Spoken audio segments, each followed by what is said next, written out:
El hombre y la niña del Suquía. El hombre del Suquía y su familia residieron en el territorio hoy conocido como Córdoba capital hace 3100 años. Fueron encontrados hace 70 años, sepultados en el Antigal del pueblo de La Toma. Antigal es un modismo argentino para señalar el lugar de los antiguos. También fueron encontrados en distintos momentos otros restos óseos y una pirca antiquísima. El Pleistoceno concluyó con las últimas glaciaciones. En él surgió el Homo sapiens y las culturas paleolíticas. La geología clasifica la Tierra en etapas temporales y la arqueología organiza en períodos las sucesiones culturales. El Paleolítico corresponde al Pleistoceno y el Neolítico al Holoceno. Según datos científicos, el ser humano no es originario de América, sino nuestro continente fue recibiendo diversas migraciones de Asia y Oceanía. Si esto es así, los hombres inmigrantes en el Abya Yala, conocido como América, son Homo sapiens, cuyos primeros ingresos por Bering fueron entre 30 y 15.000 años, cuando la última gran glaciación hizo descender los mares y se formó allí un puente ancho del grosor de Alaska, por el que cruzaron estos paleolíticos. El hombre paleolítico que ingresa a nuestro continente cruza con la experiencia de controlar el fuego, al que domesticó hace cientos de miles de años. El Homo sapiens tiene técnicas más elaboradas para trabajar la piedra. Sus restos están diseminados por toda América. El Holoceno es una escala temporal geológica que abarca aproximadamente desde hace 11.000 años hasta la actualidad. En este periodo, desde hace 4.000 años, el nivel del mar fue aumentando y este fenómeno generó cambios climáticos que beneficiaron a las comunidades originarias. La provincia de Córdoba presenta en líneas generales dos sectores claramente diferenciados, las sierras y las llanuras. La zona de sierras está formada por 3 cordones paralelos, sierras chicas, sierras grandes y sierras comechingones. El recorrido en total es de 430 kilómetros. Las sierras chicas son las más largas y su cerro más elevado es el Uritorco. A su vez, es la quinta cumbre en las sierras centrales, después del Champaquí, del Áspero, de los Gigantes y del Cerro de las Ovejas. Los ríos Suquía y Sanaes son los más importantes y ambos desembocan en el mar de Ancenusa. La presencia humana en Córdoba se verifica por indicios culturales como fogones con huesos quemados, proyectiles líticos y hallazgos de restos óseos, aunque muy diseminados. Se encuentran buriles, objetos líticos perpendiculares para golpear la roca. También se usaban para trabajar en huesos y astas como azagallas o arpones. Florentino Ameguino, Aníbal Montes, Alberto Rex González y Eduardo Berberián, entre otros, investigaron en Córdoba capital y en las sierras aledañas, encontrando yacimientos arqueológicos, y desde entonces hasta hoy, arqueólogos cordobeses como Andrés Lagens, Mirta Bonín, Roxana Cattaneo y varios estudiosos siguen investigando. Nuestros ancestros, el hombre y la niña del Suquía, no solo conformaban una familia, sino también una comunidad. Nos atrevemos a sostener eso, ya que el Antigal del pueblo de La Toma es un yacimiento arqueológico por el hallazgo de varios restos óseos humanos, morteros, pircas y además Por los artefactos hallados en este territorio por Ameguino y Castellanos, hay indicios que nos permiten afirmar que ancestralmente la capital de Córdoba fue territorio de una colonia de originarios cazadores y recolectores primero, y agricultores y ganaderos después. Recientes estudios paleoclimáticos sostienen que desde hace 3.500 años en nuestra región hubo un mejoramiento del clima que produjo un aumento de los niveles de humedad. Se desarrolla totalmente el bosque serrano actual, ocupando los valles y pie de monte en toda la región, disponiendo posibilidades óptimas para la residencia humana. Para esta época, la vegetación facilita la actividad de recolectores, y la fauna atraída por el bosque favorece la tarea de cazadores. El abastecimiento masivo de plantas y animales generaron la necesidad de domesticación de los mismos. El neolítico ya había surgido hace mucho tiempo en la región. La cercanía de comunidades andinas o andinizadas procedentes de Bolivia y Perú influyeron sobre las comunidades de los valles de las sierras cordobesas. También es la época en que crece la existencia de molinos planos con anas, morteros y manos de moler. Esto presupone que aumentó la comida a base de vegetales y siguen alimentándose de guanacos y ciervos, también con pequeños vertebrados como los quirquinchos, las vizcachas y los huevos de ñandú. Para esta época, regresaron a Inti Huasi grupos humanos que se habían ido a causa de la prolongada sequía y volvieron trayendo los fundamentos incipientes de la agricultura y ganadería. El fortalecimiento de la habilidad agricultora y ganadera de las comunidades del Suquía originó la vida sedentaria en el lugar. Inducimos que nuestro hombre del Suquía pertenece al neolítico cordobés. Mantiene la destreza en la recolección y en la caza, aunque crece su habilidad para sembrar y criar animales. Fortalece su pertenencia a un territorio que en su caso es el Suquía. El hallazgo en 2018 de restos óseos de más de 80 personas en Cerro Colorado tira por tierra la teoría de que en Córdoba no hubo colonización neolítica. Esos restos fueron datados con antigüedad de 5.000 años. Otras aldeas, colonias o asentamientos agrícolas pudieron existir hace 3.100 años, por ejemplo a orillas del Suquía. Las culturas de las sierras centrales en Córdoba, existentes hace 3.000 años, parecen pertenecer a una etapa precerámica por la ausencia de artefactos de ese tiempo en las vecinas Ayampitín e Inti Huasi, pero que extraña por la cercanía de las culturas agroalfareras del noroeste argentino. Los enterratorios humanos en el Neolítico tienen características propias de sedentarios. Se los entierra en posición fetal tapado con lajas. Se encontraron restos óseos humanos en los que se preparó el cuerpo expuesto hasta la disecación y luego fueron enterrados con ajuar. En el Antigal del pueblo de La Toma, en 1959, encontramos muchos abuelos que fueron enterrados miles de años atrás, con sus ajuares. Al decir de los vecinos que los encontraron, estaban en telas como lonas salinizadas, a las orillas de la Pirca de los indios. El hombre y la niña del Suquía estaban sepultados allí, de la misma manera. Las vivencias espirituales en el Neolítico del mundo entero no se reducían al culto a los muertos, sino también una de las primeras creencias neolíticas fue el culto a la naturaleza, a la fertilidad de la madre tierra. La Pachamama es una creencia sudamericana que se hunde en los tiempos neolíticos, miles de años antes de la cultura incaica.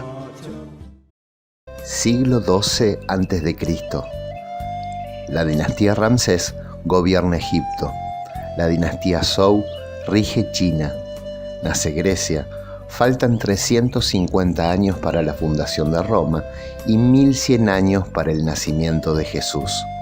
En México surgen las culturas zapoteca y olmeca, que influirán sobre las civilizaciones maya y azteca. Es el siglo en el cual la cultura chavina en Perú y tiahuanaco en el altiplano boliviano se transforman en una usina generadora de elementos culturales que 2000 años después forjarán el Tahuantinsuyo incaico. Siglo XII a.C.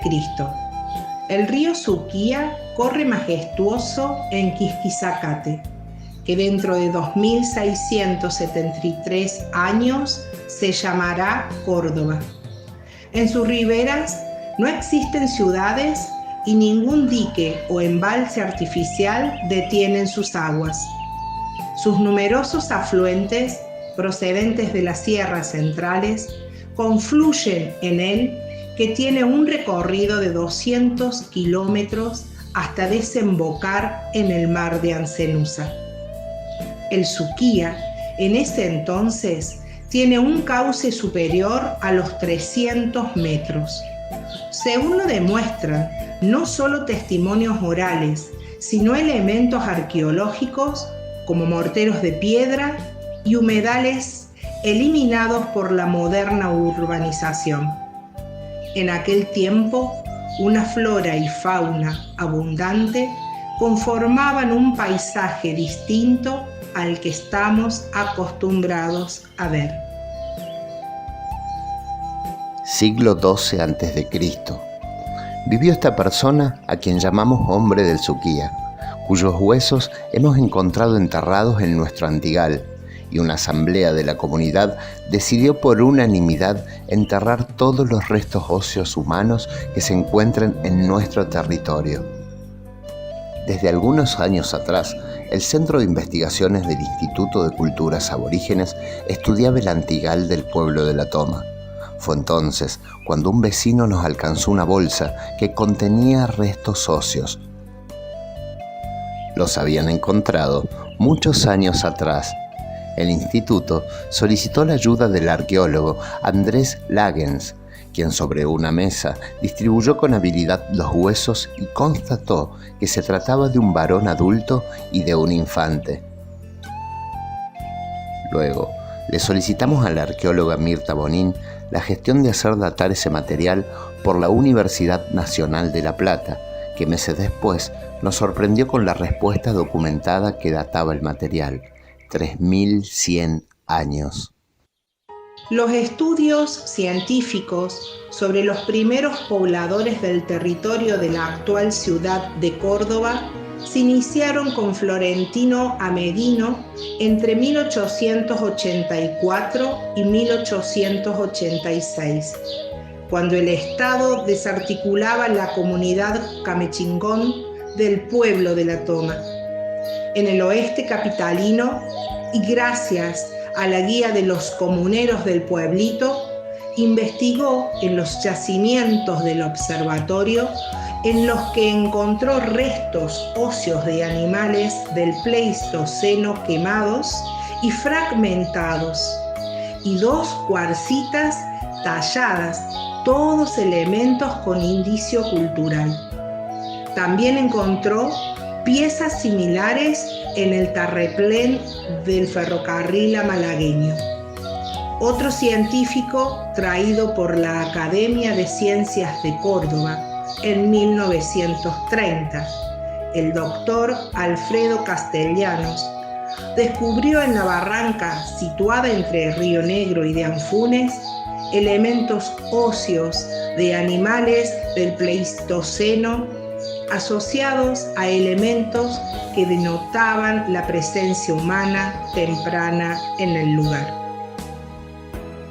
El Antigal, que significa lugar de los antiguos, tiene un proceso histórico remoto que lo ha preservado como territorio sagrado, ya que hasta el año 1959 existía en el lugar una pirca que los vecinos llamaban Pirca de los Indios, porque hasta los más ancianos de comienzos del siglo pasado ignoraban su origen y funcionalidad.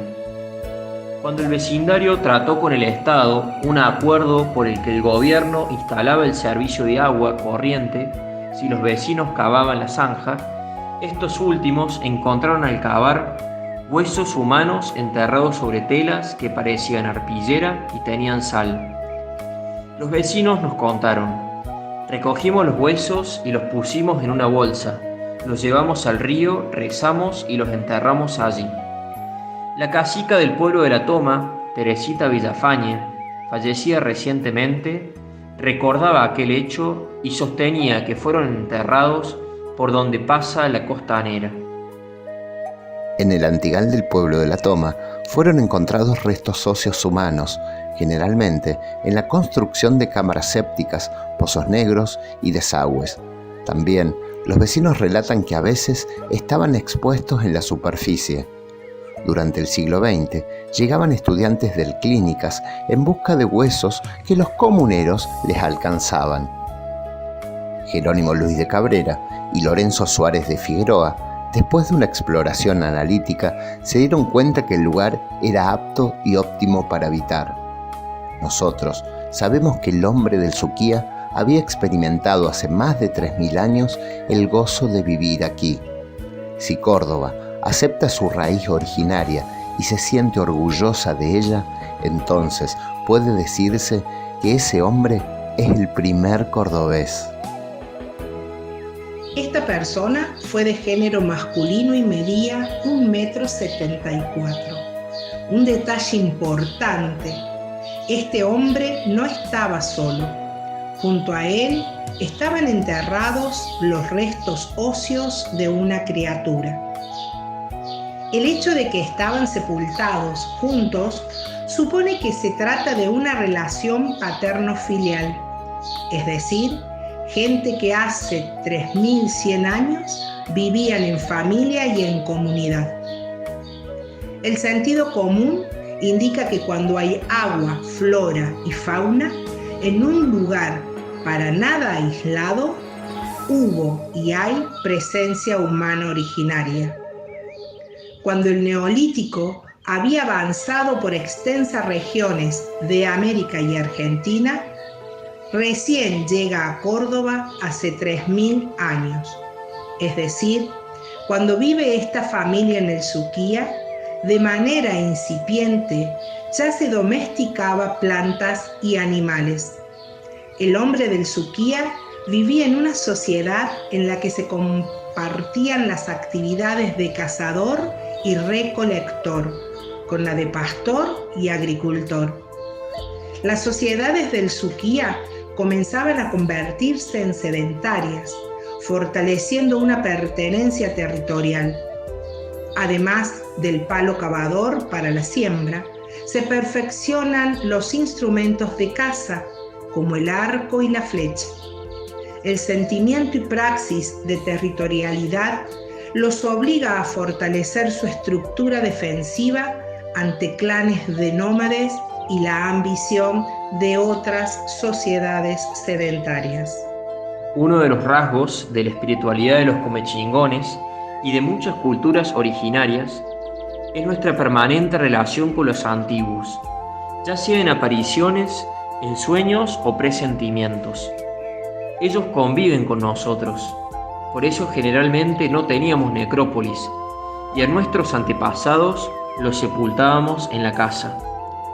El hombre del Suquía fue sepultado con una persona menor de unos 6 años, una experiencia que nos amarroneó existencialmente como comunidad, y nos hemos enamorado de la criatura como suelen enamorar los niños. En la comunidad nos preguntamos por qué fueron sepultados juntos. Deducimos porque eran familia. Lo más razonable es pensar en un padre y su hija. No eran nómades, sino sedentarios, ya que el momento en el que vivieron coincide con la aparición de la agricultura en esta región. Por la forma en la que fueron encontrados, uno puede deducir que no fue una muerte natural, sino violenta, ya sea por un accidente, una guerra, una enfermedad contagiosa o una inundación. El menor parecía aferrado al mayor. Al adulto lo hemos llamado el hombre del Suquía. Pensamos ponerle un nombre al menor, pero no puede establecerse el género de la criatura a simple vista. ¿Era el niño o la niña del Suquía? El casqui curaca Jorge Ferrer Acevedo nos acercó una indicación científica que señala: las hormonas sexuales, entre ellas el estrógeno y la testosterona, son esenciales para la masa ósea. La masa o densidad ósea es fácilmente distinguible en los adultos según el género, pero muy similar en los niños antes de la pubertad. Este dato favoreció nuestra decisión. La comunidad y sus curacas discernió democráticamente y la opinión de considerarla una niña fue abrumadoramente mayoritaria. El Neolítico en Córdoba, como en todo el planeta, recibe las tradiciones espirituales que surgieron en el Paleolítico y que se complejizan en la Edad de la Piedra Nueva. La experiencia y la investigación en el terreno de lo espiritual enseña que el sistema de creencias no concluye espontáneamente y repentinamente, siempre deja un legado a la nueva estructura social que lo sucede. Por ello, aquellas creencias que los camichingones tenían al momento de ser conquistados por España sobrevivieron sincréticamente y distinguen al comunero de hoy. El Centro de Investigaciones del Instituto de Culturas Aborígenes ha estudiado este tema y ha logrado rescatar desde la agonía el mito sobre el río Suquía, cuyas aguas son las lágrimas del gran espíritu por los sufrimientos de la comunidad originaria. Querida niña del Suquía, después de 3100 años, vienes trayendo vida, historia, esperanzas y orgullo a la comunidad comechingón del pueblo de La Toma. Tu temprana muerte te impidió ser mamá y ahora emerges desde la madre tierra, desde nuestra Pachamama, compartiendo su maternidad. Niña, nuestra comunidad cree que los antiguos están entre nosotros, no solo sus huesos, sino sus espíritus. Ellos nos protegen. Sabemos que continúas con nosotros y te hablo en el tiempo en que la mujer se puso de pie para defender derechos conculcados. Estoy segura que fortaleces nuestras luchas. Hermosa niña, te imaginamos observando desde lejos a los ciervos de ramificados cuernos, a los guanacos y vicuñas, riéndote del paso de los zorros, ñandúes, charatas, palomas y perdices, asustada de los pumas, jaguares y serpientes, porque tus padres te advirtieron de que son peligrosos. Te imaginamos mirando el cielo, el volar de los cóndores y tapar tus ojitos porque el sol te encandila. Te imaginamos emocionados, caminando por nuestro territorio, encantada del paisaje en el que viviste, familiarizándote del bosque nativo, corriendo bajo talas, algarrobos, chañares y palos borrachos, cuidándote de no lastimarte con los espinillos, acariciada por la brisa y los aromas del poleo y la peperina, disfrutando de las achiras de pétalos monteados de colores vivos, los helechos al abrigo de las piedras, corriendo sobre las gramíneas duras extendidas como alfombras rastreras. Te imaginamos cuidada por los tuyos, mojando tus pies en ese río nuestro, fecundo en peces en aquella época. Ese río, del que dice tu abuela, son las lágrimas del gran espíritu. Ese río que amas y respetas como lo hacen tus padres. Te imaginamos interpretando la realidad de las sierras que conoces, fascinada por los relatos de tus abuelos, hablándole al Suquía porque te dijeron que vive y te alentaron a respetarlo, pronunciando a tu manera los nombres de los animales y plantas, como te lo enseñaron tus padres, disfrutando el sol e inclusive la lluvia, seguro que en tu tiempo todo tenía vida que ser respetada. Mi niña, te imagino mirando la luna y conversando con su espíritu. Tal es la devoción de tu comunidad por ella que siglos después será un rito pintarse la cara, mitad roja y mitad negra, homenajeándola, ya sea en las fiestas o en las guerras. Te imaginamos, querida niña, observando con curiosidad los quehaceres de tu madre, que está moliendo en mortero los granos de maíz y de quinoa para hacer comidas, o frutos y cortezas de árboles para hacer pinturas que embellecerán sus ajuares y sus rostros.